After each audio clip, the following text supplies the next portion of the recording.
আমার এই হাতে যে বোতলটা দেখতে পাচ্ছেন এটা একটি সাধারণ পানির বোতল এবং এই হাতে যে বোতলটা দেখতে পাচ্ছেন এটা এই নদীর পানির বোতল। গভীর শ্বাস নিলে বুঝতে পারি বাতাসের দুর্গন্ধের প্রভাব কত।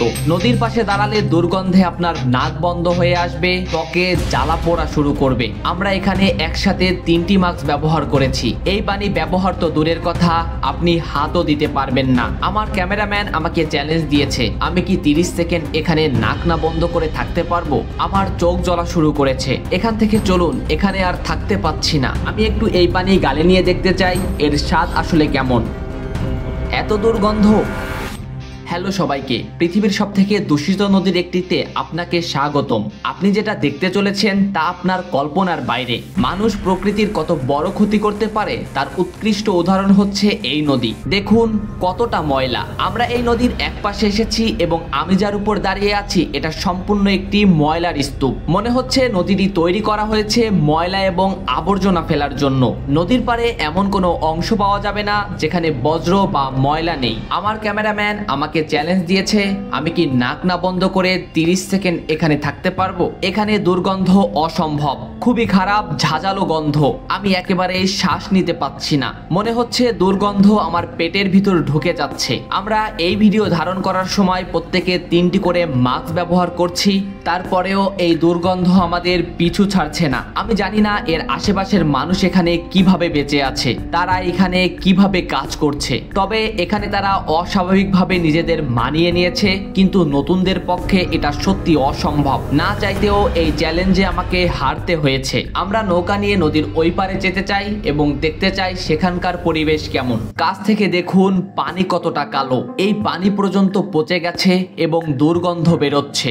সত্যি এটা ভাষায় বর্ণনা করা অসম্ভব। প্রতি মিনিটেই এই নদীতে প্রায় 42,000 লিটার বিষ ঢেলে দিচ্ছি আমরা নিজেরাই। একবার কল্পনা করুন। নদীর এপারের অবস্থা আরো খারাপ। যেখানে যাচ্ছি না কেন দুর্গন্ধ ময়লা আবর্জনা আমাদের পিছুই ছাড়ছে না।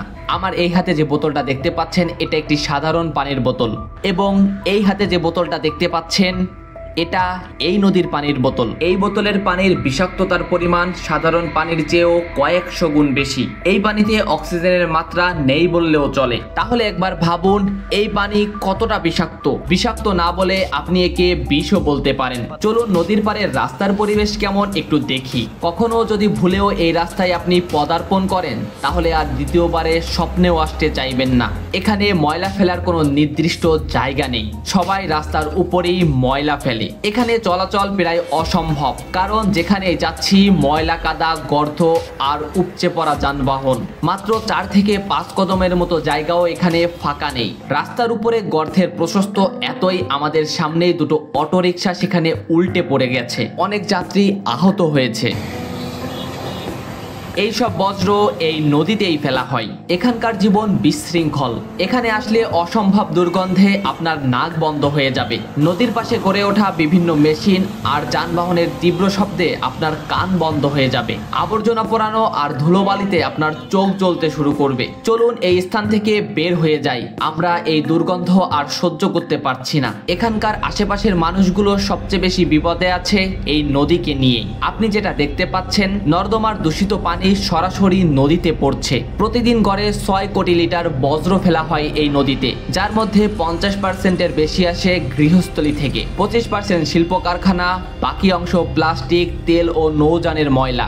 এই পানি এত দূষিত হওয়া সত্ত্বেও স্থানীয় কিছু বাসিন্দারা এই পানি ব্যবহার করে থাকে।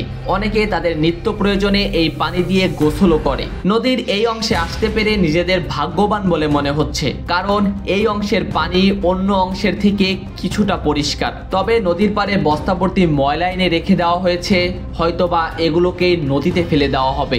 স্থানীয়দের ভাষ্যমতে অধিক বৃষ্টির কারণে নদীর পানি অনেকটা বেড়ে গিয়েছে। এ কারণেই পানি কিছুটা পরিষ্কার দেখাচ্ছে, তবে এটা কিছু সময়ের জন্য মাত্র। বর্ষাকাল শেষ হলে তা আবারও আগের রূপে ফিরে যাবে। একটা সময়ে এই নদী ছিল এই শহরের লাইফ লাইন। মানুষ এই নদীর পানি ব্যবহার করত, মৎস্য আহরণ করত। এই নদীর সৌন্দর্য উপভোগ করার জন্য নদীতে ভ্রমণ করতেন, কিন্তু সেগুলো এখন স্বপ্নকেও হার মানায়। 24 শতকের মাঝামাঝি এসে এই নদী তার জৌলস হারাতে শুরু করে। বিশেষ করে ট্যানারি শিল্প ও অন্যান্য শিল্প কারখানার বজ্র সরাসরি নদীতে ফেলার কারণে এর দূষণের মাত্রা বেড়ে গিয়েছে। এছাড়াও শহরের নিষ্কাশন ব্যবস্থা অপর্যাপ্ত হওয়ায় সেই বজ্র নদীর পানিতে মিশে দূষণকে আরো বাড়িয়ে দিয়েছে, যা এখানকার জনজীবনকে মারাত্মক হুমকির মুখে ফেলে দিয়েছে।